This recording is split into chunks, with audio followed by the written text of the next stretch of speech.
Welcome, ladies and gentlemen, to Superhuman Entrepreneur. I'm your host, Dr. Matt Accurso, and I just want to tell you how thankful I am to have you on today with my very special guest. I want to take a moment to thank all of you out there for the amazing tweets, the texts, the calls, everything else related to the new book I have coming out called Superhuman Entrepreneur. Some of you showed up for the book signing in New York City, and it just blew me away. I almost fainted. So thank you from the bottom of my heart. Speaking of NYC, we have a superhuman entrepreneur right off the streets of New York City today. If you think balancing time is difficult, try throwing in 70 hours of medical school per week, or maybe sometimes even more. Our guest does it all with a seemingly effortless air to him. Check him out on Instagram, training puppy dogs, petting elephants, skydiving, and then automatically feel inferior for your boring life. All kidding aside, I was convicted. I need to pet more elephants, by the way. But he's a fourth-year medical student at Toro College of Osteopathic Medicine in New York City. He's from Miami, Florida. He did his undergraduate at University of Florida, where he also was the captain of the men's volleyball team. So right there, him and I have the same hometown, love the same schools. I mean, it's all coming together here. He's an entrepreneur and an avid traveler. He's been to over now 28 countries. He plans to visit every continent by the time he's 30. Ladies and gentlemen, help me welcome to the show, Jay Feldman. Jay, how you doing?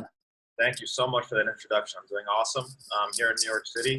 Again, thank you so much for having me. And yeah, I'm a fellow Florida native. Love to hear it. 70 hours a week, very generous. Yeah, man. Congrats, by the way, for being in the fourth year. And I feel like this show should just be Dr. Feldman. I need to leave the J out. Oh man, my friends keep doing that, putting the doctor in front of me. One more year. Just gonna take it off and do it right. You gotta earn it like everyone else. Yeah, man, that's awesome. One thing I love about you, Jay, is how you have such a confidence in life about you.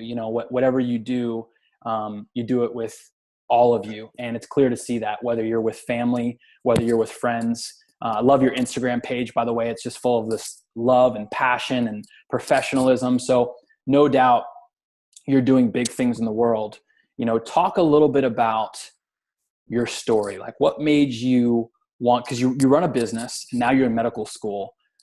What got you on this journey? Why are you passionate about being in medicine? And what made you start the business that you're in? Yes. I'm happy to talk about that. And I guess it kind of goes back to when I was in high school. People think entrepreneurs and people have this drive day one. And, it's definitely not always been like this. If you talk to people that I went to high school with, people that knew me back in the day, and you said, fast forward 15 years, you're going to be here, they would not have believed you. When I was in high school, I was like a C, D student. I was focused totally on my social life and volleyball. Volleyball has always been a huge passion. Yeah. But senior year of high school was kind of the turning point. I was actually arrested. That was kind of a huge shock and awe moment in my life. My dad was laid off from his job. We had to move. They ended up getting divorced. That all happened during my senior year. And so you were what, like around 18? It was just before my birthday. Okay. A month or two before when I was arrested, and all of that happened. And that was kind of the turning point. And I didn't actually start at University of Florida. I transferred there after 2 years at Florida Gulf Coast University. Have you even heard of that school? I have, yes. I know people actually doing that as well, transferring like that. Yeah. It was an easy school to get into. They took me with the arrest on my record, and that was the point of my life where I'm just like, you know what? I got something to prove to myself. I got something to prove to my family. And I did. Yeah. I buckled down. I fell in love with medicine. I was a straight A student for 2 years there. Joined a fraternity. I worked in the emergency room for like 30 hours a week, shadowing doctors, learning as much as I could. And 2 years later, I transferred to University of Florida, and that's where I kind of flourished. I stayed on the pre-med track. I worked my ass off in the hospital there as an emergency room scribe. Yeah. Took my medical school admissions tests, did really, really well. And then at that point, I took a year off. And like you, I love to travel. Traveling is, I think, one of the best things that everyone can do to round themselves off as a human being. I agree. Yeah. But we took 2 months, went to Europe. came back, and I took a year off from school. I lived with my best friend at the time, Jesse Henry, at Florida State University, and he was the president of the entrepreneurship club there. And that's kind of, I guess, the first person that I owe it all to. Shout out to Jesse. Shout out to Jesse Henry right now. Watch this, I'm sure. Yeah, he kind of guided me through everything. We found out what my skills were, which was science, obviously, writing. So I started taking on clients and marketing. I used to wake up at 6 a.m. every day and put business cards on people's cars before they left for class. Tutoring services, writing services. Yeah. Yeah, I mean, eventually the clients started to come with all of that marketing. I didn't know anything about digital marketing at the time.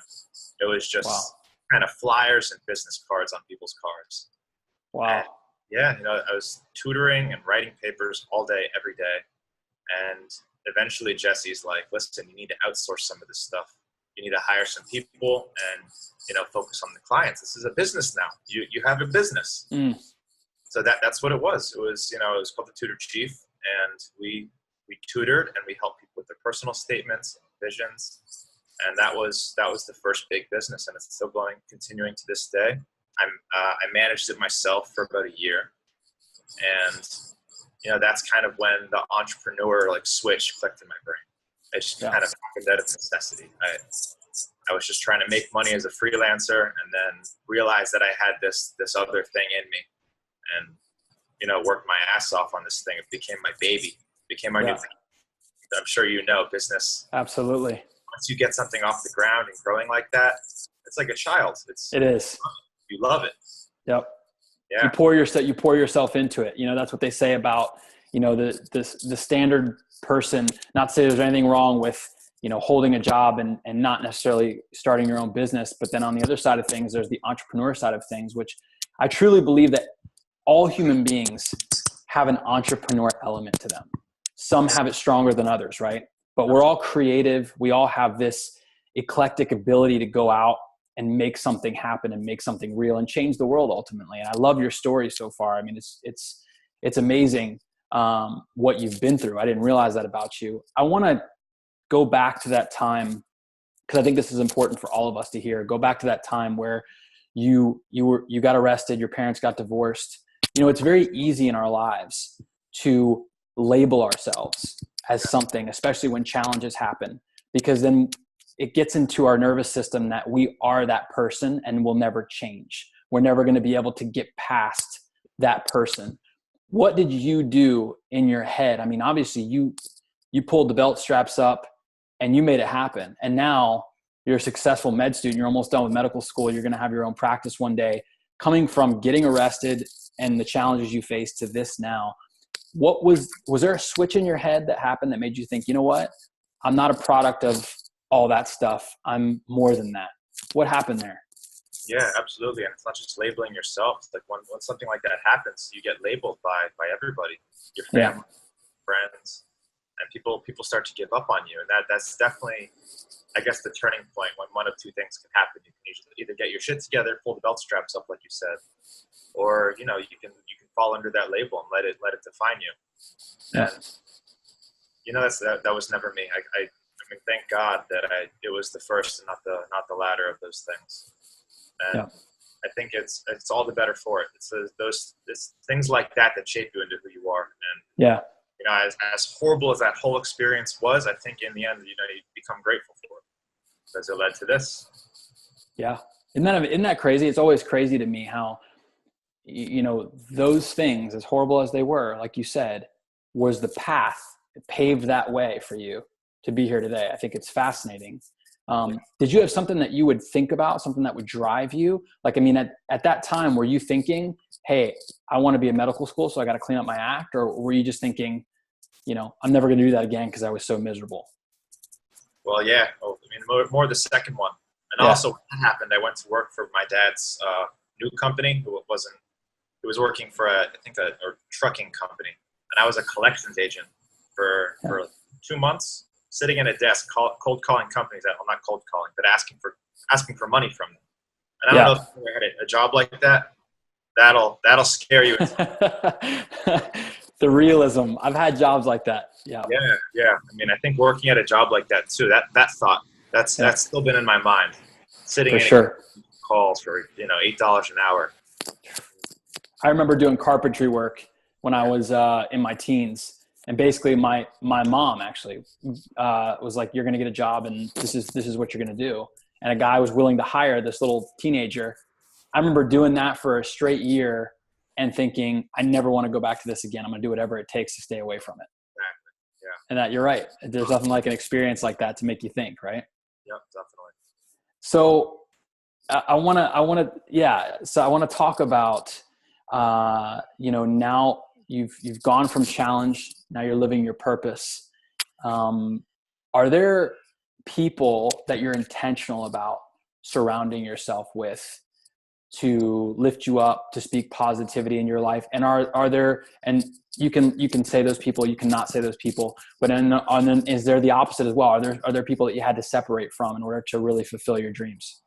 So yeah, both of those things. And I think for anyone listening, that's I think one of the most important things you can do as a person, especially growing up, is surround yourself with like-minded people that are going to be a positive influence.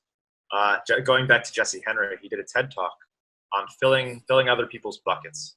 Like there's plenty of water. If you take from other people's buckets, you're just kind of hurting everyone. But if you fill everyone's buckets, everyone benefits.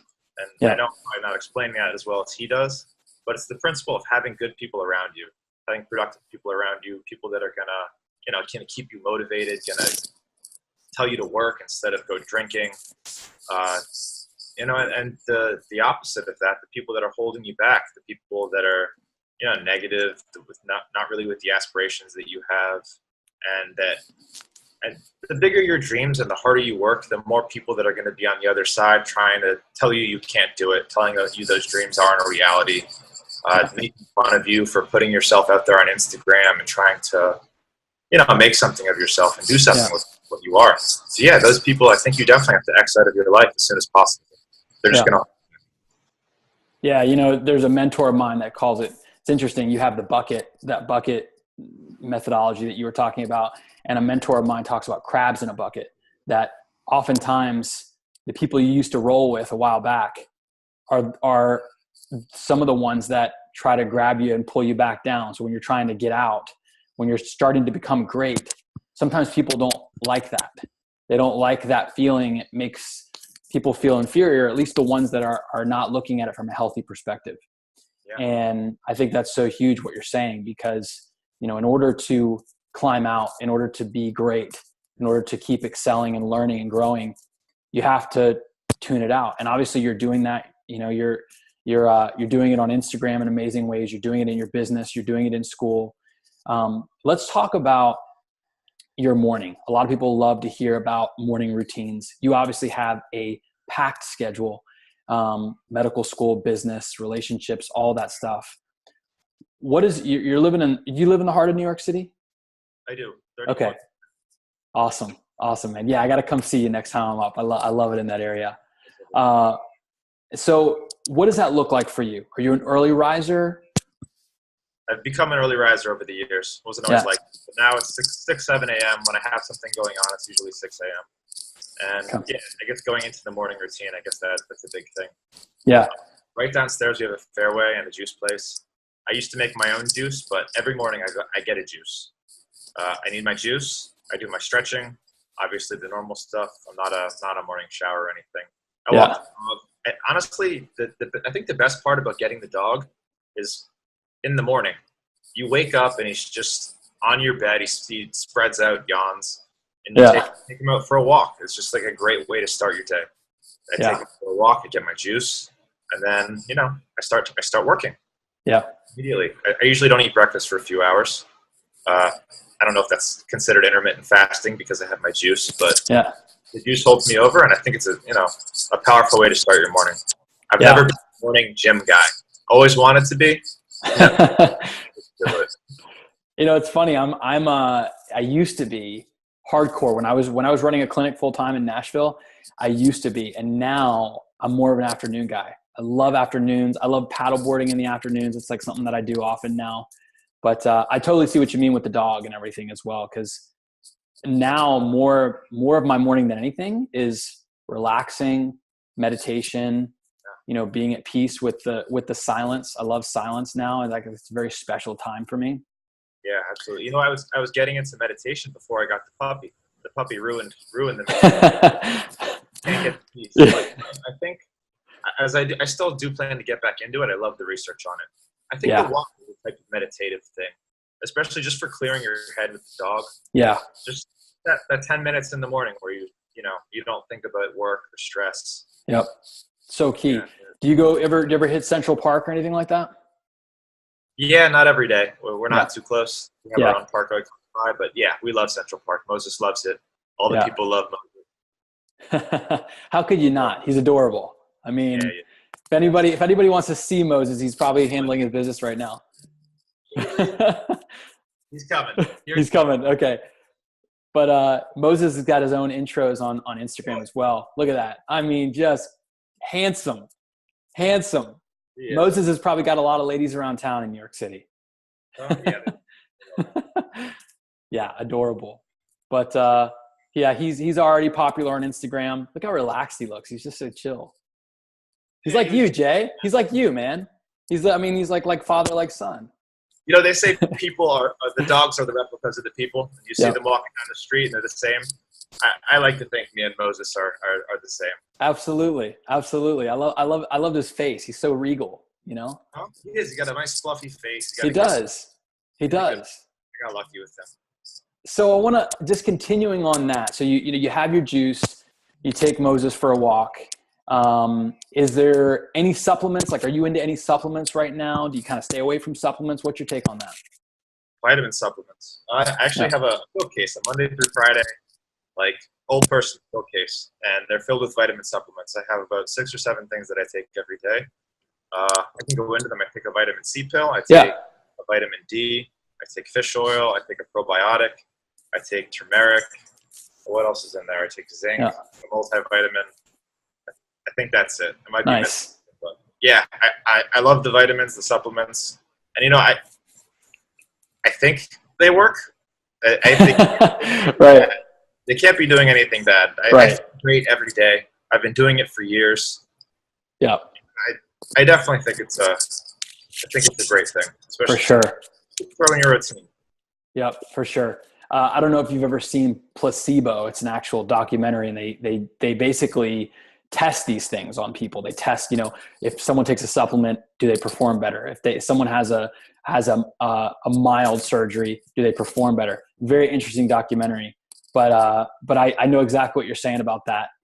There are some supplements that I do really well on. Like I do well on cordyceps. Any mushroom cordyceps supplement, I physically feel like I'm in the zone longer in the morning when I'm trying to work or when I'm trying to study or whatever it is. I definitely feel the effects of it. Things like vitamin D, fish oil, you're right.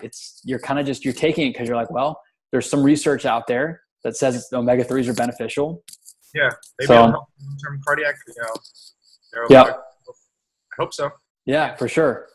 For sure. And that's good, and keeping the immune system high. Obviously, you've been through some tough seasons. You said it's calming down a little bit of med school. You've taken some boards, gotten some flat tires on the way. Give us your best tips right now, techniques when balancing life. Are there certain things that you do? Do you have, like, when it comes to your schedule, do you use Google Calendar? Do you use your phone a lot? And then what does that look like? Are you really structured, like minute by minute? Or are you kind of just like I know with school and all that, you do have to be structured to a point, but when you're living your daily life, are you pretty military about your time? No, I've never been. I've never been the guy who puts everything in his planner. You have to start, being like that once you get to a point, especially in business, where you have meetings every day and things like that. For that, I do use Google Calendar. I don't know if I have a whiteboard. It just came in yesterday. Every place I've ever lived, I have a big old whiteboard, and that's kind of how I live my life. I've got my notes in my phone, my reminders. I've got my notes on my computer, and then when things need to get done every week, they go on the whiteboard, and I cross them off as I go along. Nice. I wish I was more organized, with the planners and stuff.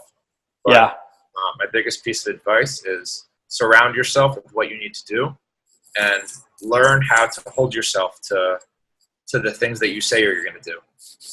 And there's no real way to do that. I mean, I've seen apps with incentives and things that, like, you know, you have to donate $1 for every time you don't complete a task or something like that. Yeah. No one has a perfect way to hold yourself accountable for the things that you should do. Yeah. Yeah, for sure. On you. That's right. Yeah. So you obviously from the lifestyle you live and what you portray to people online, you stay healthy, you stay fit. You know, talk a little bit about how you stay in shape and what your diet looks like right now. So let's see, staying in shape. I've been going to the gym every day since high school. Okay. You're a gym guy, so you get in there afternoons? Late afternoon usually. I go with my 2 roommates, Ben and Adam, who are also fourth-year medical students with me, and my best friends. Cool. So that having a good gym buddy to motivate you not only to go there, but to push harder, lift more weights. I think that's a lot. So we go probably 4 or 5 times a week now, mostly heavy lifting. And as far as cardio, I hate running on the treadmill. Wish I liked it. Wish I liked jogging outside. It's way too hot. Yeah. Basketball. I think if you can Nice. get into a sport, we've got an awesome basketball court right next door, right outside. Awesome. We love doing that, running around, playing ball. Yeah. So you try to make that part of your regimen each week? Yeah, absolutely. Cool. Absolutely. Yeah. I think that's important, keeping it fun, right? You know, I mean, staying fit can be fun. You can still get ripped. You can still do all that stuff and change it up. Definitely. When you're in the gym, so you work out with these other 2 guys. Are you guys doing high intensity stuff? Like you said, heavy. So are you're focusing on like the 6 to 8 repetition type stuff? Yeah, usually 6 to 8 reps, 3 or 4 sets. We usually do maybe 3 or 4 exercises per muscle group.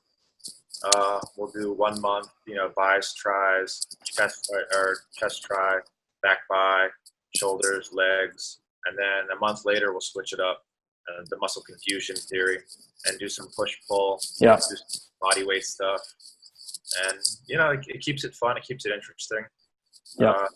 Fitness has always been a huge thing for me, and an outlet for all the stress. I mean, studying and stuff. It's another place to clear your head. You go in there and there's just the weights and your friends and. What would you say to someone? What would you say to someone that's in that position right now where they're maybe in medical school or running a business, raising kids, just living life and having all these things and going after their dream? What's been some key things that you've learned to keep you afloat, to keep you sharp, to keep you on track and not to keep you from burning out? Yeah. So I think the biggest thing, like I just said, is the outlets. You need those moments of clarity, of just, clearing your head, and you need to find the time. The other thing everyone says is, where do you find the time? There's not enough time in the day to do these things. Yes, there is. There absolutely is. I mean, I don't sleep more than 5-6 hours a night. But if you want to do something, you can make it work. You can cut out the 1 hour binge watch or 2 or 3 hours of binge watching you do every night.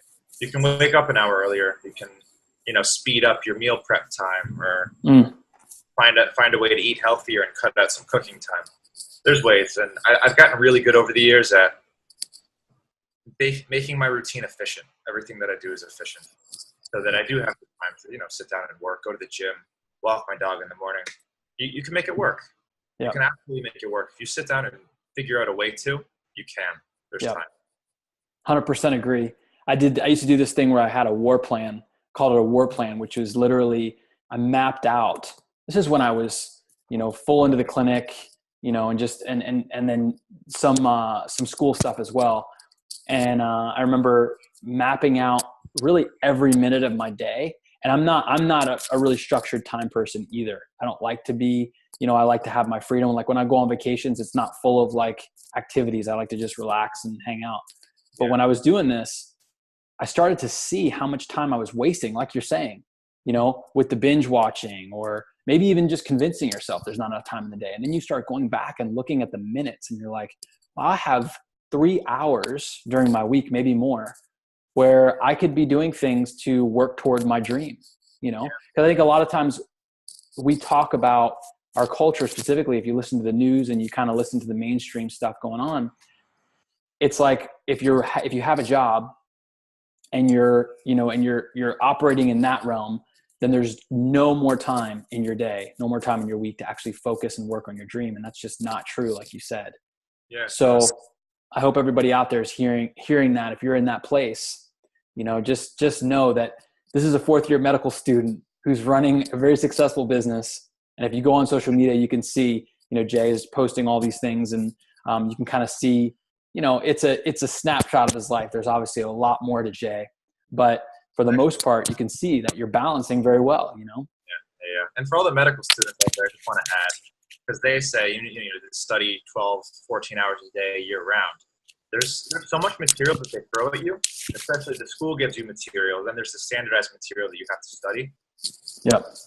I probably studied about a half to 3/4 as much as most people, and I did better than most just by figuring out what material is most important and what to lack. And you don't need to study every piece of paper that's given to you. Just like in life, you don't have to read everything that's given to you. You need to learn how to segment the information that you're taking in. I don't watch the news. I don't watch sports. You need to pick and choose what information you intake. Yeah. Right? Yeah. What you value, right, is going to stay on the top of your priority list. Yeah. Absolutely. Yeah. Yeah. So when it comes to, what you're passionate about as an entrepreneur, as a, to me, it's like you're a doctor. I know you have to get the diploma and you have to do all that other stuff, but it's like that's coming around the corner for you. What is something that you're passionate about as these types of roles that people out there listening could glean from? Passionate about in terms of like just life. In terms of life, like what's something that you're passionate about that entrepreneurs out there listening could benefit from? I think my biggest passion is becoming a well-rounded person and trying to find happiness. Traveling is a huge passion. Just things that'll increase your substance as a person, as opposed to, pouring your whole self into medicine, which a lot of people do, and it's admirable and it's great. They spend, all day, every day in the lab, and we need them. But for me, life's about so much more than that. It's about, learning languages and traveling the world and experiencing as much as you can and, setting yourself up for true happiness. Yep. That's awesome. Hard to be passionate about more than that. Yeah. That it's at the end of the day, right? At our core, we're humans who desire love, we desire happiness, we desire all those feelings. And you're exactly right. Operating in that life that's going to drive you more into those things is so important. 100% agree. Way there. That's the most you can do. Yeah, that's right. This is an odd question, Jay, and you might have to think about this for a second, but I'm going to throw it at you. If you had one billboard that the entire world could see, what would it say? One billboard that the entire world could see. Yeah. My motto and my mantra for keeping this level of productivity that I like to do is the same they actually told us on the first day of medical school when they were talking with the international medical students, that when you're sleeping and when you're sticking around, the kids over there they're studying 20 hours a day. They're not sleeping. They want it more than you. And so I think the billboard would say, well, when you're sleeping, the others are trying to take what you have. Work. Wow. Yeah. Wow. It reminds me a lot. This reminds me a lot of my athlete days. We tend to think like that. Like when you're not practicing, that guy's practicing. Yeah. When you're not training, that guy's training. It's and then motivating thought when it's really in there and ingrained. It is. Do you find that you tie a lot of your drive into your athletic days when you used to captain the volleyball team and be involved in volleyball? Yeah, absolutely. I think it was the same type of drive, but just focused differently. I think it's always kind of been there, and it's definitely evolved over the years. But yeah, back in the day, I used to come home and hit the ball against the wall to myself for hours at a time. I built a court in my backyard. It's the same with PVC pipes and Yeah. Whatever you had. Yeah, whatever you had, you made it work. Yeah. Absolutely. It's related. It's the same. It's evolved, obviously. But yeah, I've always had some kind of a fire, and thank God for it. Yeah, man. That's awesome. So what creates the most peace in your life? The most peace in my life? Mm-hmm. It's traveling, first of all. It's the thought of the impending trip when I'm doing something really hard, time with my dog. But more than anything, it's going to that foreign country. It's the excitement of, I'm going to work this hard for this many months, and then I get to go, a month abroad and scuba dive and play with elephants. Yeah. And, if peace in your life, if you want to experience true peace in your life, spend a day with elephants.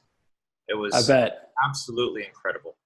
And, those are the thoughts and times that bring me real peace. Yeah, I love that. I got to do that in Sri Lanka last year. I hosted a retreat out there, and you're exactly right. There is such a peace and a power. It's this amazing peace and power thing with elephants, and then the gentleness of this massive beast, that could literally crush you in a second, but you're playing with them. It's pretty neat. Giving them that, it's everyone should experience that. That was life changing. That's cool. What do you like to do in your free time? I know you've talked about some things, but what's the one thing, if you could do it all the time, what would you do in your free time? Keep it G-rated. No, okay. Volleyball? If I had the choice between that other thing and volleyball, it's volleyball. I love it. This is definitely a man's show right here. That's awesome. I love it. Really great. But yeah, volleyball that was my life for one point, and there's nothing that I enjoyed doing more than playing a beach volleyball tournament or going and compete in an indoor tournament. And that's unfortunately been one of the sacrifices I had to make over the past few years of medical school in New York City. But eventually, I would love to get back into it. But that's supposed to be my favorite pastime, favorite hobby. Whenever I get the chance, I go and play. Awesome. That's awesome. What was the last habit you formed and why? So the most recent habit that I formed is, and I like to pick and choose my habits. I did the research. What are entrepreneurs doing in the morning? What can I try and do? And the one that I've stuck with was no curtains. Let the sun wake you up at 7 a.m. Love it. 7, 8 a.m. If you have no curtains and you have big windows, you're not sleeping in, or at least you're not. No, me neither. 100%, man. I cannot sleep in when there's light coming in, and I'm actually extremely light sensitive. Where there's even sometimes in my hotel where there's the little fire alarm light, I actually have to take electrical tape and cover that stuff because I'll wake up to it. Oh man, crazy enough, yeah. But yeah. 37 a.m. rolls around and the light starts pouring in. Then I think that's a habit that everyone should do. No curtains. If you want to wake up early, and then wake up refreshed to the sun. It's natural. Yeah, I think that's my most recent and best habit. Yep. Living in New York City the way you do, do you find that you get outside a lot? Do you ever get to get your bare feet on the ground or anything like that living in New York City? That's definitely one of the sacrifices of the city too. For sure. Take your feet off from running the grass is when you go to Central Park. I mean, that's it. So I try and do that every week, but sometimes you don't. Yeah. Moses gets it all the time. I wish I had a backyard and a pool for him. We keep him happy. We go to the dog park every day, and cool. Eat good food. He's a happy dog. Yeah. Well, when you have houses all over the world, you'll be able to, and you're flying all over the place, you'll be able to ground yourself more, right? What books do you recommend right now? Maybe ones that you're reading now, or ones that you've read before that you could tell our listeners about? Honestly, the only book that I've read other than medical school textbooks over the past maybe 10 years is audiobooks. But there's one audiobook that I would totally recommend, and I've actually listened to it twice. That's The 5-Hour Workweek by Tim Ferriss. I don't know if you do it yourself. It's amazing. A friend recommended it to me, and it blew my mind. I was just like, yes, this is exactly my thought process put into a book with awesome advice, and I need to do this. Yep. Yeah, love it. Wanting to break free of the 9 to 5, and this is it. Yep. There was a gift that I would give whenever I would meet a young entrepreneur and I had the chance to mentor him at all, or her, I would send that book. That would be the first gift that I would ever give.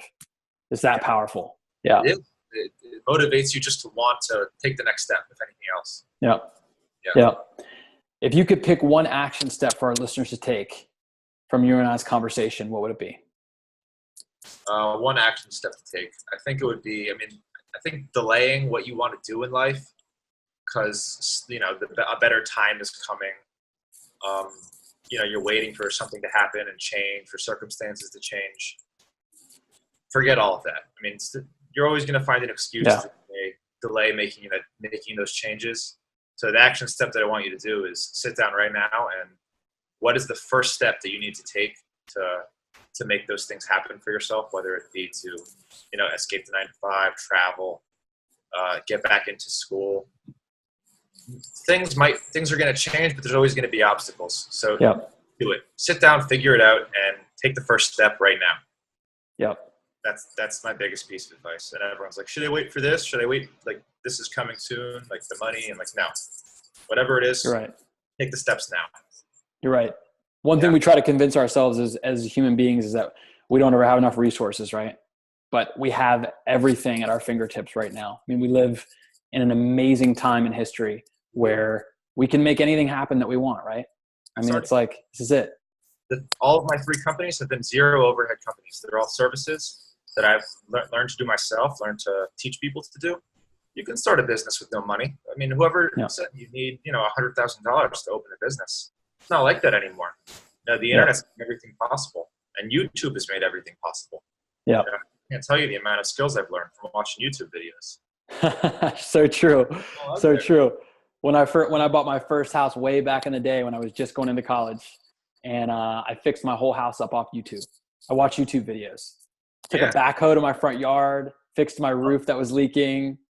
It's crazy. I consider myself a handy person now, thanks to YouTube. Thanks, YouTube. There's a plug. So remind me again, Jay, when are you officially graduated? So I officially graduate next fall. So it's about a month from now. And then I can start calling myself Dr. Feldman. Well, remind me. We're gonna have our contacts, and I'm gonna put that in my calendar. I'm gonna take you out to dinner. Okay, so on me, that's gonna be a celebration of you and I. That's big. We'll look back on this episode and be like, remember when you were gonna saying you were gonna graduate in fall, and now it's here. It happens like that, right? It's amazing. The first 3 years happen like that, don't they? Yeah. Yes. Here, I'm assuming it's gonna go even faster. Yes, it will. It will. Well, I want to just let you know, man, that I'm grateful for you. I'm grateful for how you show up in the world. I'm grateful that you went from that kid who was arrested, going through a divorced home. I've been there, by the way. And you brushed the dust off, and you're changing the world. And so I just want to thank you for stepping up in a way and doing that. And I want to let everybody else out there know, check out Jay Feldman on his Instagram page. Any other websites, Jay, that you could throw out that to people want to learn more about you? I'm actually in the process of making one right now, but at the moment, no. I think the Instagram page is as much information and motivation as I think. Yeah. Well, it's definitely inspiring. It's inspiring to me when I saw it, and I will say, this guy's one to watch. Everybody, watch this guy. Watch this space. He's going to do huge things out in the world. I'm a little threatened, actually. He might actually, do things that I'm not able to do. But here's the thing. Do it together. Exactly. That's what it's all about. You know what I mean? It's all about lifting each other up, seeing each other do great things. That's why this show exists. That's why Jay's out there doing what he's doing today. So I know that the more you watch him, the more you're going to see what greatness is. So to everybody out there, thank you so much for tuning in. Jay, thanks for being on with us right now. Thank you so much for having me. This was a ton of fun. Yeah, man, it really was. To everybody out there, continue to be superhuman. You have no boundaries right now, just so you know. There are no boundaries in your life. Those mountains melt like wax when you can actually see and have a perspective that your purpose on earth is greater than your circumstances. So go rock it. Thank you for spending time with us again. I'll see you all next time.